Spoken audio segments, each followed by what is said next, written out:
Brajajana Ranjana Yashodanandana Brajajana Ranjana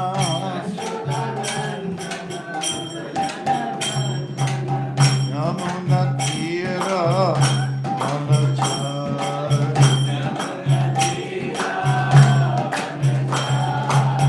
Yamuna Tira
Vasudevaya.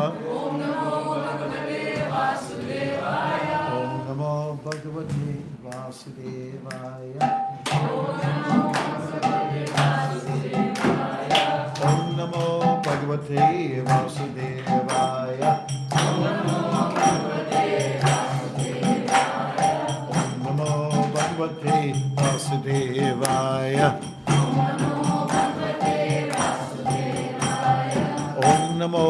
Bhagavate Vasudevaya.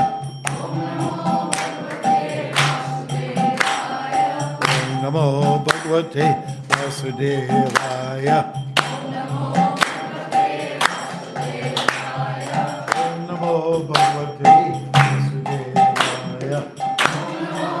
Vasudevaya.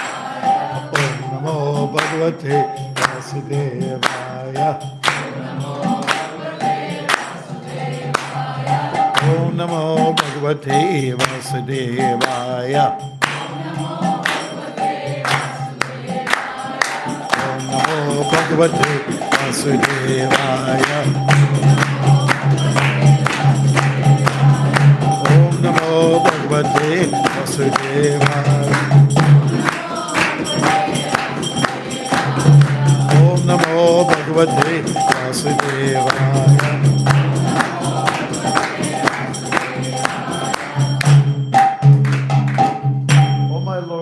Pervading personality of God, I offer my respectful obeisances unto you. Narayanam namaskritya naram chaiva narottamam devim saraswati vyasam tato jayam udirayam nashtaparesha bhatreshir nityam bhagavat sevaya bhagavat sutamasyoki I beg your pardon for the cause, the Bhagavatam, my vibration. All that is troublesome, but heart is all. Loving service of the personality of God, who is praised with transcendental substance, establishes irrevocable fact. Om Nagyanim Kandasya Kinanjana Shalakaya Chakshurim Militam Yena. I was born in the darkness of ignorance. I feel the mask over my eyes. I offer my respectful obeisance of him. Woo! As you know, today is a special day, and we're just going to look up like some synopsis on Bhaktimarga Saraswati Maharaj. I think we'll get that. It doesn't have to be very long. I had the good fortune to travel with some devotees from Toronto in 1975. We went to the States, and we were more or less following Prabhupada's travels. We met him in Atlanta. That was the first time I ever saw him. was in Atlanta. And it was at the time that there were about 5 or 6 buses of the Radha Damodar party.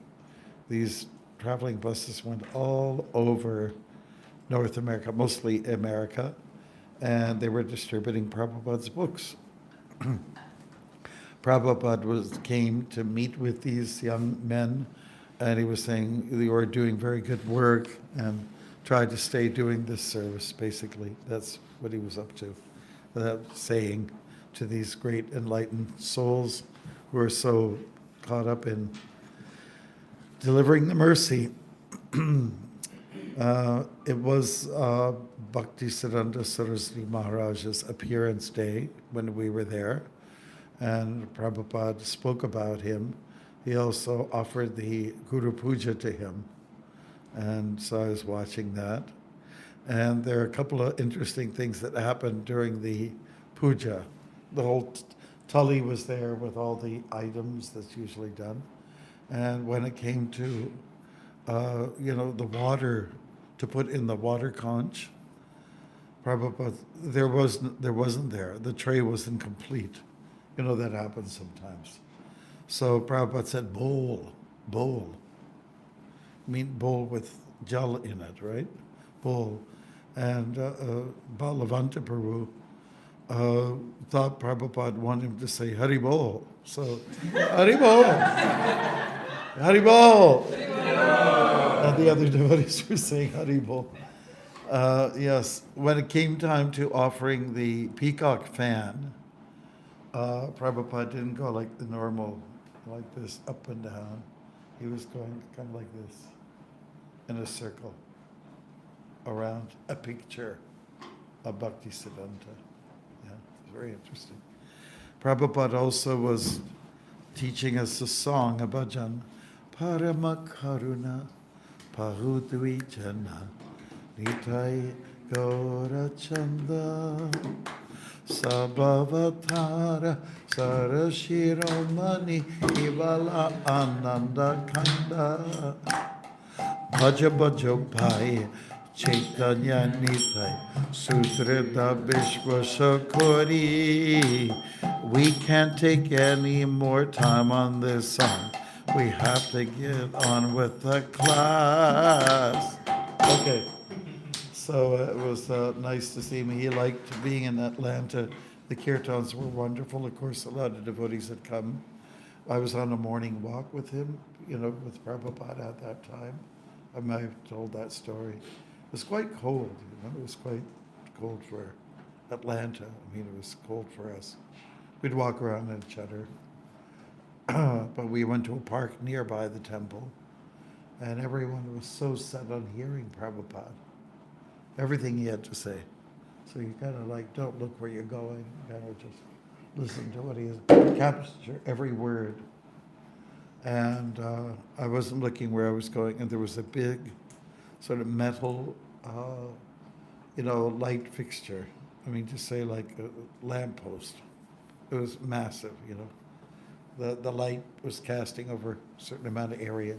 So anyways, I was trying to listen to what Prabhupada was saying, and then I hit my head against, and it made so much noise. And immediately a bump came up on my head, my forehead.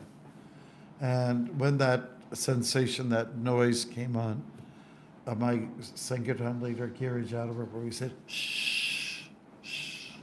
I said, well, what about me? Okay. Anyways, it was a beautiful time, and Prabhupada did stay for the Sunday feast program. The devotees did do a play. This was all around the time of Bhaktisiddhanta's appearance day. Yeah, the play was about Chaitanya Mahaprabhu meeting with the Chankazi, and breaking the mridanga, that whole episode, and the lion coming.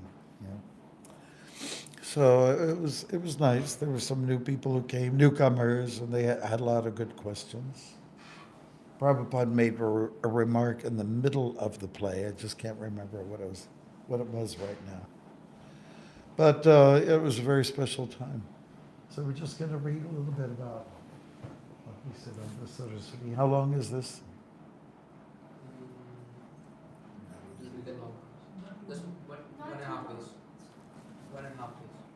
1.5 pages. We can do that, can't we? That's worth it. Okay.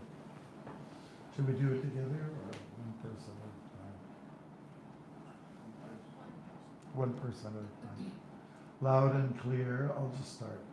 Srila Bhaktisiddhanta Saraswati Thakur, the guru of Srila A.C. Bhaktivedanta Swami Prabhupada, appeared in Sri Kshetra Dham, Jagannath Puri, on the 6th of February, 1874, as the son of Srila Satchidananda Bhaktivinoda Thakur. Wow, 6th of February. That's today, right? That's pretty amazing, isn't it? Okay, you're on. In his childhood, he quickly mastered the Vedas, memorized the Bhagavad Gita, and relished his father's philosophical work. He became known as the living encyclopedia for his vast knowledge. He preached convincingly against casteism and philosophical deviations from Gaudiya Vaishnavism. He tried to unite the four Vaishnava Sampradayas by publishing their teachings. Srila Saraswati Thakur earned the title Nrsimha Guru for his fearless and powerful delivery of the Vaishnava Siddhanta. Mayavadis would cross the street to avoid confronting the lion guru. Besides being a courageous preacher, he was ornamented with all divine qualities and full of ecstatic love of God. He established 64 Gaudiya Math temples in India and centers in Burma, England, and Germany. Srila Saraswati Thakur cultivated Lord Chaitanya's apparent place at Yoga Pita in Sridham, Mayapur. Despite heavy opposition from the money-hungry cash Goswamis of Navadi, he built a beautiful Gaudiya Math temple in His three Brihat Mridangas printing presses in Madras, Calcutta, Krishnanagar used to pump out books, magazines and newspaper to spread the message of Sri Gauranga. When asked why he printed a daily spiritual newspaper entitled Nadia Prakash, Sri Saraswati Thakur replied, if an insignificant city can produce 5 daily newspapers, then why can't we publish a newspaper every second about the internal ever-fresh transcendental activities of Supreme Personality of Godhead in his unlimited spiritual planet Goloka? Vrindava? Apart from his father's writing, he published many authorized shastras, Bhagavad Gita, Srimad Bhagavatam, Chaitanya Bhagavatam, Chaitanya Mangal, Prema Bhakti Chandrika, and his favorite book, Sri Chaitanya Charitamrita. He predicted that foreigners would learn Bengali to relish the nectar left by Srila Krishnadas Kaviraj in Chaitanya Charitamrita. He introduced many innovations to expand preaching all over India. He staged free theistic exhibits and Dioramas. depicting the pastimes of Sri Krishna and Sri Chaitanya Mahaprabhu. Next. Chaitanya Mahaprabhu, employing the latest technology. He even had animated dolls. To commemorate the many holy places visited by Lord Chaitanya, he installed marble impressions of the Lord's lotus feet. Breaking tradition, he let his sannyasis wear tailored kurtas and overcoats, ride in cars and motorboats, and carry Mahaprabhu's message across the sea to Europe. Srila Bhaktisiddhanta Saraswati's revolutionary preaching ideas sprang from the Sastri principle of Yukta Viragya set forth by the Rasa Acharya Srila Rupa Goswami. Being an eternally liberated soul, Srila Saraswati Thakur knew how to perfectly engage Maya, the illusory energy, in the service of Lord Krishna. Following Srila Thakur, Vinod's footsteps, he preached Devi Varnashrama to harmonize society and provide spiritual fulfillment for all, advocating the teaching of Sri Rupa and Sri Raghunatha Dasa Goswami. He taught the science of devotional service and showed thousands how to attain pure love for Sri Sri Radharajika Giridhari Radha Krishna.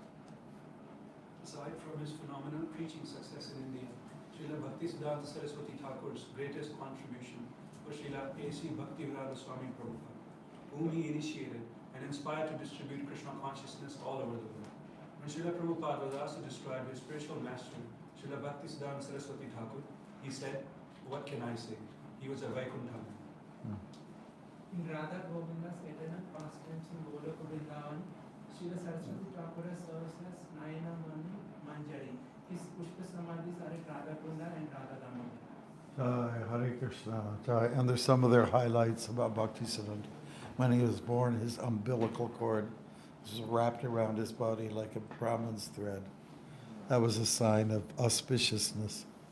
And when he was a baby, the Rat, in Jagannath Puri, where this family was living, mom and dad and brothers and sisters, the Rat stopped there. It just, that's what happens sometimes. It just stops.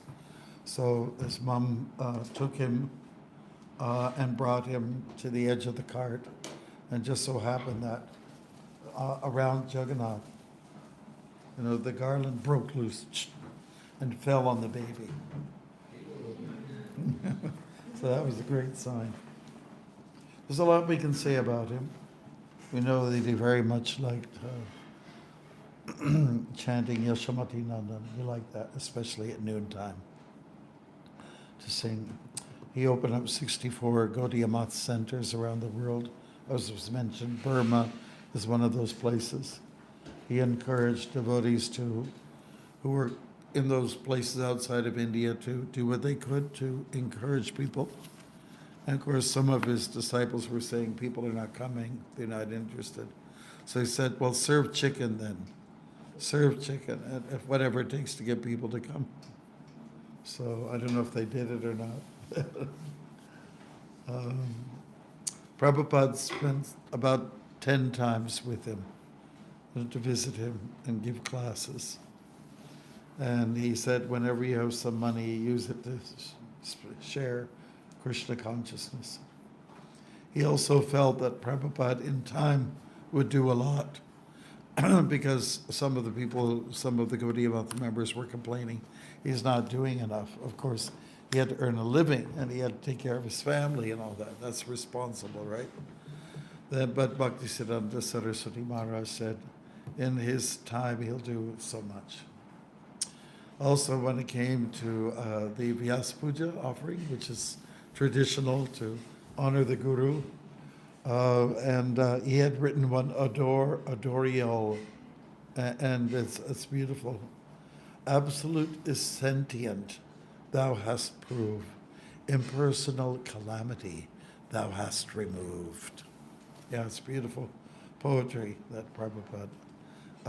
But Bhaktisiddhanta's Guru showed us, see, my disciple has done this, So there's a lot of things to say about it. He was a Naishtiki brahmachari, and he would just chant all day during the Chaturmasya.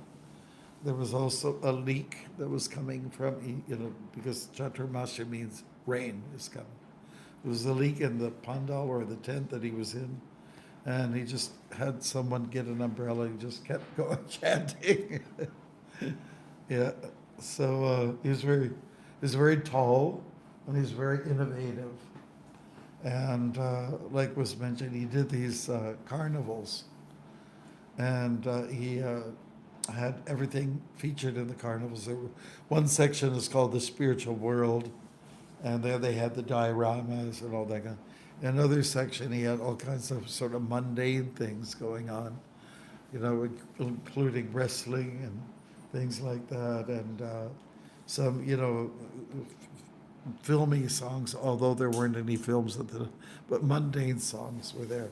He even had books there by gurus from other outside the tradition, He did whatever it took to attract people, get the numbers to come.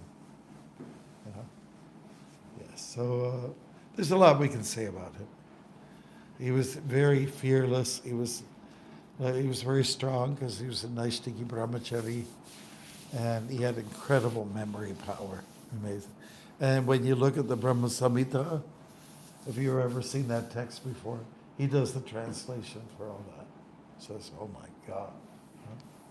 For someone who doesn't have English as their first language, you're convinced that he's like an incredible leader.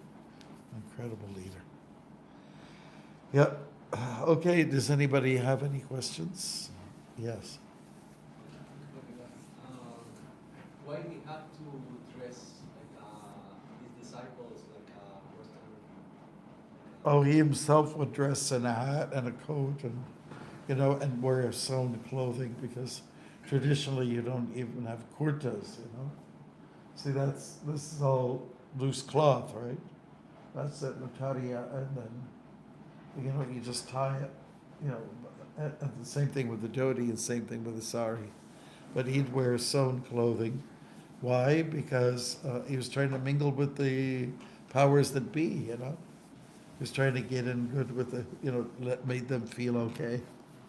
When I walked the Fiji Islands, the Mormons are very active there, the Mormon community, trying, converting people.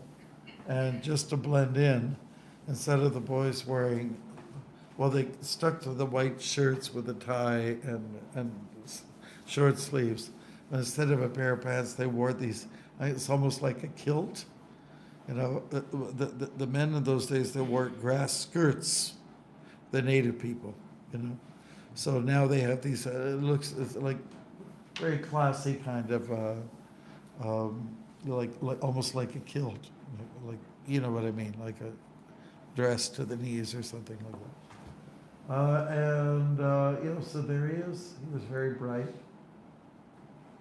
And he was being criticized also by some of the powers that be at the time because he was recruiting people. And they wanted, people to be ready to join the army. Kind of like what happened during Prabhupada's time. There was Subhas Chandra Bose, who was a contemporary of Prabhupada. And that if you really want to know about the history of India, you have to know about him. Netaji, that's his other name, Subhas Chandra Bose. And it was, Subhas Chandra Bose was very instrumental in getting the British out of India. Yes, Gandhi did his part, but perhaps Subhas Chandra Bose was more effective, not like he had that military strength. You get out or else we'll cream you. He was quite a military genius, Netaji. And his story is very interesting. Nobody knows how he disappeared, when he died, Anyways, a little bit of history there. Prabhupada had so much reverence for Bhaktisiddhanta, so in all of our temples across ISKCON, we have Prabhupada and we have Bhaktisiddhanta, right? And then we go right up to Gorkishore Das, Babaji Maharaj. In some temples, they have a little image of Bhaktisiddhanta and Prabhupada. Like in Montreal, they have little murtis there. They have a nice, sweet little looking things. Yeah, so he's quite a scholar, and he was a very great proponent of, speaking against casteism. And he felt that other people could join, and he was being criticized. Or that's Bhaktivinoda Thakur, his dad, and there he is, Guys, don't get any ideas about this. Anyways, don't worry for this. You'll take yours off. One day. So his family. I had a picture of Bhaktivinoda Thakur's wife or Bhaktisiddhanta's mom. Just trying to remember her name. I had his bookmark forever, for years and years and years, and somehow or other got lost. They're an extraordinary family. Bhaktivinoda Thakur, amazing. He was a magistrate, like in the court of law. He was like a judge. And all the songs that he wrote. Amazing. And yes, that's what we can say. One of his brothers was Lalita Prasad. He had some philosophical differences, but anyways, for the most part, that's a little bit about him. He's very inspiring. You know. He's tall, straight, serious, like that. You could probably play his role. Get the right glasses. If you ever do a play about it. Yeah, any questions? Yes. So Maharaj, another name for Srila Bhaktisiddhanta Saraswati Maharaj is Gaur Karuna Shakti, which is in his Pradhan mantra, that he is the mercy of Lord Chaitanya. But at the same time, when we mention he's a lion guru, and like image come that okay, he was really strict. Well, he was lion guru means because when he was quite young, if anybody was a Mayabad, sadhu, he'd go to him and he'd go like this. He'd judge, come on. Why do you kill Krishna? Why do you kill him? And he was very young, but when he did that, so people got scared of him. And he was very tall, like he's a head taller than, he's like Bengali, he's from, Bengali, from that part of the, Puri, where people are short, the men are short. But he was a towering figure. So you see the kind of clothes he's wearing? She has the coat, which is very British-like. And of course, he kind of compromised. Would be driven around in cars, which sadhus never did in those days, but it was just a way to get in and be accepted. Chaitanya Mahaprabhu also took sannyas to be accepted, even though he was very young. Devotees use these devices sometimes. Okay, there's a lot that can be said about him, like I said. That's great. Okay, we have a little, yes. So my question is, I think like chanting is really helping me with that, but how can you find peace in other people's judgment on your spiritual path, on how you like People judge what you're doing as a devotee. Is that no, what you're not saying? Really. No, it's just like how do you find peace How do you find peace within yourself? when from like with their ignorance, if that makes sense. Or like Peace how would you in the midst of their ignorance. yeah. Well, you have to be like a camel.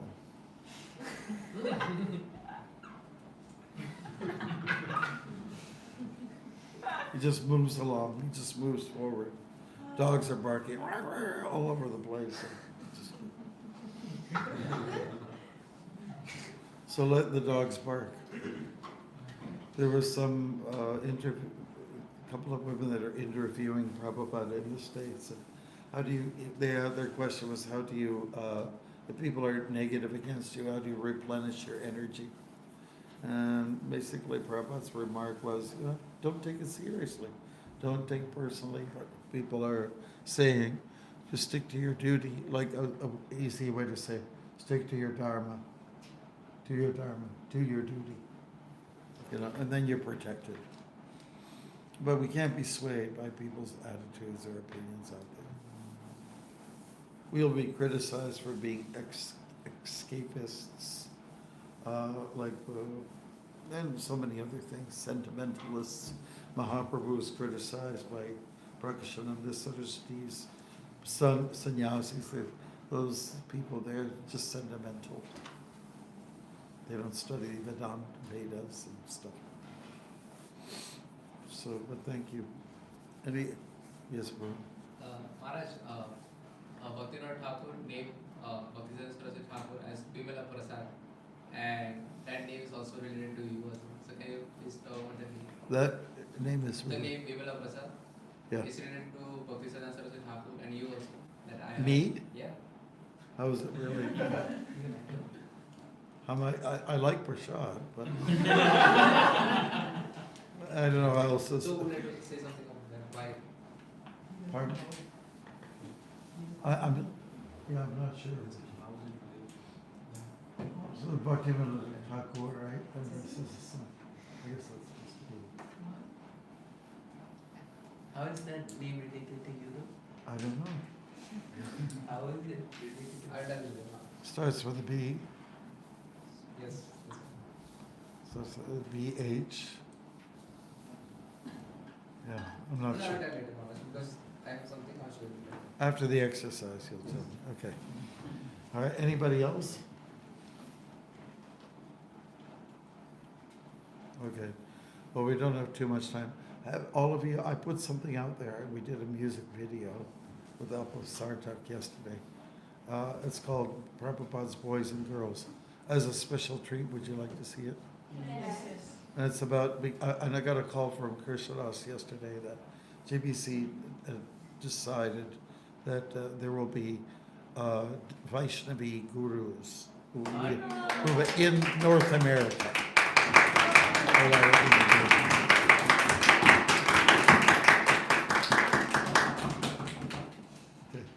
Take it easy.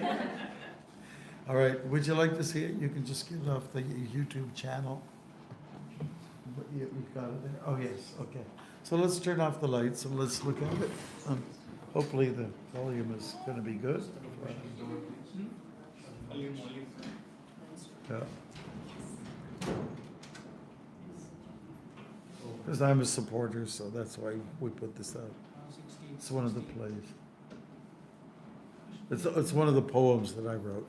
So Nityananda worked hard to get the video together and get the music together. We decided what kind. Are we ready to go? Yes, Maharaj. Okay, on your mark, get set, Govinda.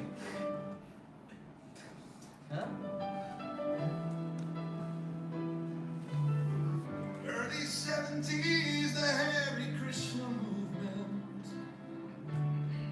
North America enjoyed a great recruitment. We were a growing, glowing family, a blessed bunch existing happily. Prabhupada's boys and girls flourished under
So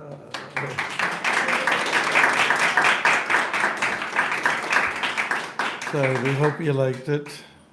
Hare Krishna. So that was a big issue in 1975 that this kind of thing started up. And it was by one particular sannyasi. I won't mention his name out of respect. And he was one of the people in charge of the Radha Damodar party. So this philosophy was going around. And if you ever get a chance to hear Praharna's side of the story, it was horrible what went on. And mostly North America got the effect. In Canada, it was mostly Toronto. There was strong discrimination against the ladies. We got mostly affected by America. And but nobody else felt it, never. So then, more recently, it's come up again. We had a discussion about this with Sureshwara, if you recall, last summer when he came here. Yeah. So we never really recovered. Certain attitudes are still there, but we're trying to make it better. We're trying. We have to try. Right? What do you think? Any questions on this or Bhakti Siddhanta? Yes. In general terms as well, today in ISKCON, people think, oh, if sannyasi or a brahmachari is there, they tend to give more care to them. Sure. And then I was agreeing to that point that grahasthas are sometimes like not given proper care, although they are more seniors. So how can we change that attitude to equality? Well, anybody who's a real bhakta, let's say anybody who's really demonstrating the qualities of being a strong devotee, that we can work out. Yeah, it's cold now. It works for a while, then you have to shut it down. They should be respected, especially Brahmins. Brahmins are the gurus of the community, right? And there's more of them, Grihastha Brahmins, than there are sannyasis. How can we change it? Well, I think it comes automatically. When people are teaching, they get inspired. People just have respect for them. And in regards to that, even in India, there's a lot of fairly, let's say, well-known, established female gurus. So, and amongst the men, some are grihasthas, some are not. Anybody who gets them out, there's some very popular people out there. One particular one is, they asked him, have you read the Bhagavad Gita? And he said, I don't need to. Hare Krishna. There's another one who's all kind of earrings and all dolled up and everything like that from Mauritius. And I tried to understand why it doesn't make any sense. I don't know what I don't know what they're attracted to. Like logically, it doesn't make any sense to me. Anyways, we've got Prabhupada and, we've got him. He's not here physically here, but we still have him and we need to promote him. I'd personally like to hear a little bit more, when we play tapes in the kitchen, I'd like at least 50% of the kirtans to be Prabhupada. So we get used to him and here in the temple also we have once a week we hear from Prabhupada. And I don't know if it's on your day off but there's a need to establish, get him in the center of our culture, of our lives. Yeah, it's a fact when people see saffron, untouchable. I mean, in a positive way, untouchable. I can't, or only the feet.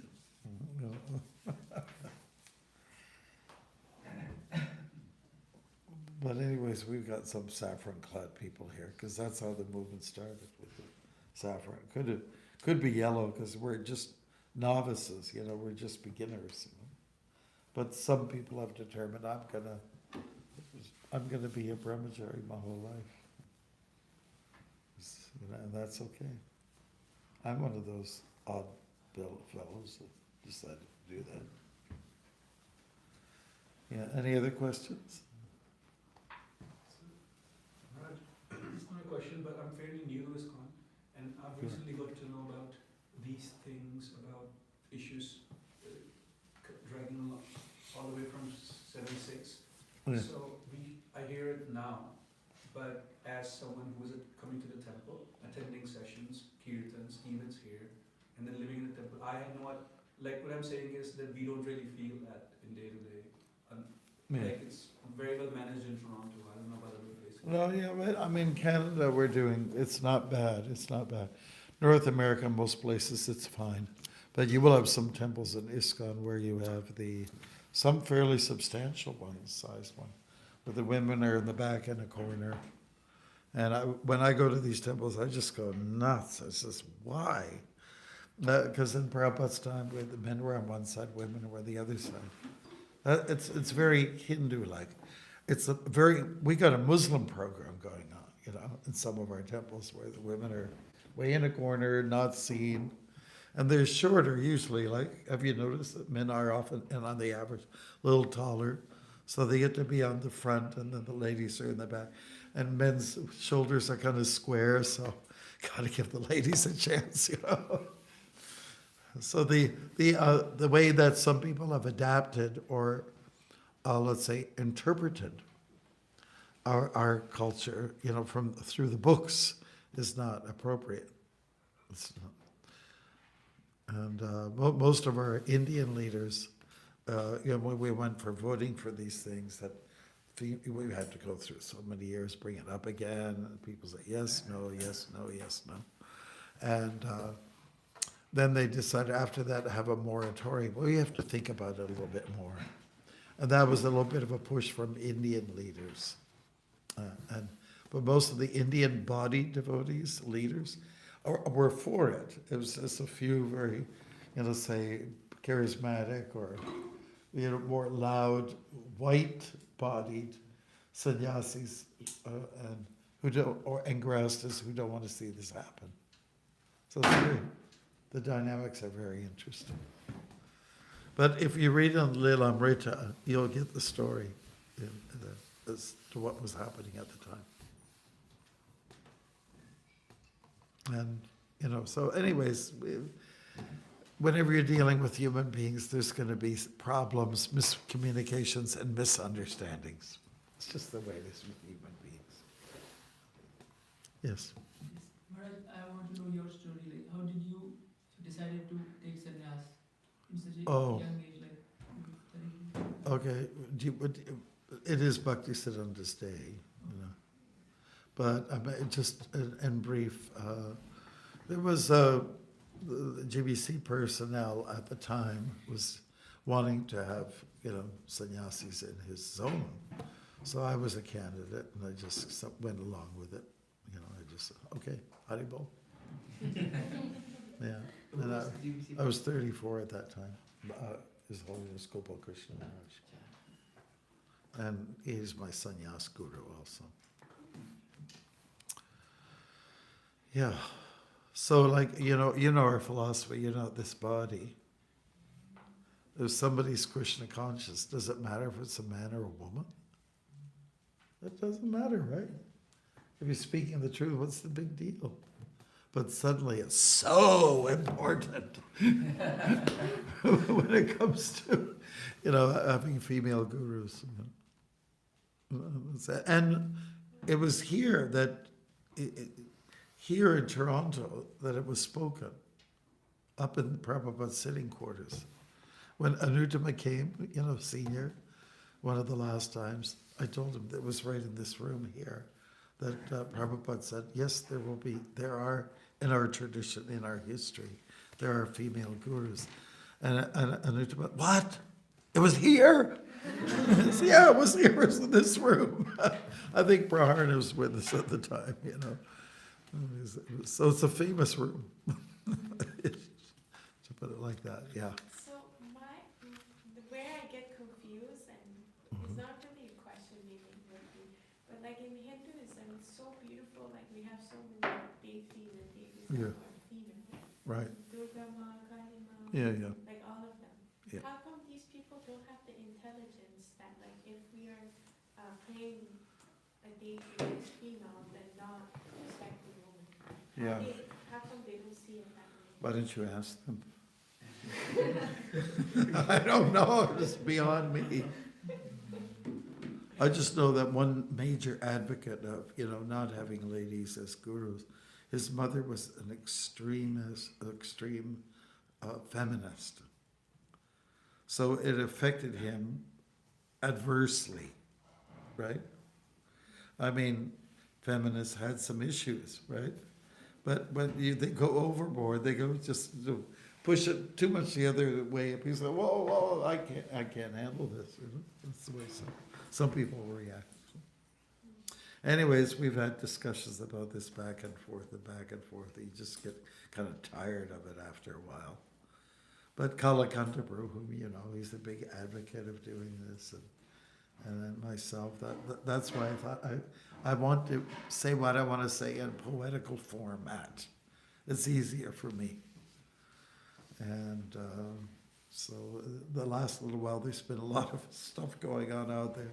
So if we start in North America, you don't have to make a big deal of it. There's no threat. Usually gurus are older people, mature. And so if you have a few grannies that are going to be gurus, what's the big deal? Why should anybody be threatened?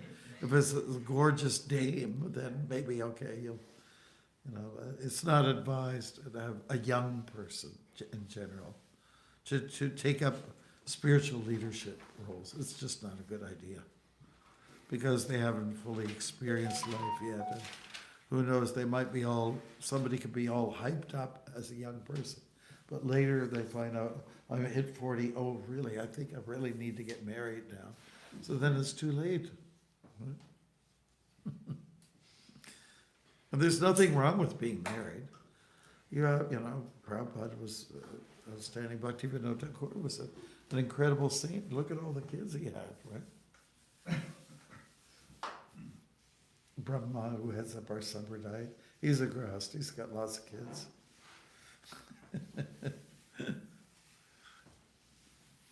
Yes. With this decision that was made by GBC yesterday, does this also mean that women are now eligible to take sannyas? Because in some of the lectures, Prabhupada mentions that women must be... No, Prabhupada, sannyas, try to understand what sannyas means. It means you're on your own. Yeah. That's not a good idea. In a culture that's supposed to protect women, they're going to be taken advantage of. But I know that Yamuna Devi, she was talking to Prabhupada about like a convent idea where women could stay together and encourage each other. So Prabhupada was for that. It never really got manifest, but it did happen. But we did, Yamuna was with Prabhupada a lot, and she was quite close, physically close, kind of like a daughter, father kind of relationship. But she told me personally because she was living in Canada for a while at Sharanagati, and she said there was a point at which Prabhupada said, he can't be so close, that she could not be so close physically, close to him. It would not, don't give people the opportunity to chatter and talk and gossip. So she had to keep a comfortable distance. And we hear her singing every day, right? Go in the temple, except for on your days off. So we hear her, and this Prabhupada liked it. He wanted it, George Harrison produced the song. And it's wonderful. But people love it. Okay, we're just a little overboard now. We have to, for the most nectarian part of the day. What is it? It's like you're knitting something. Knitting.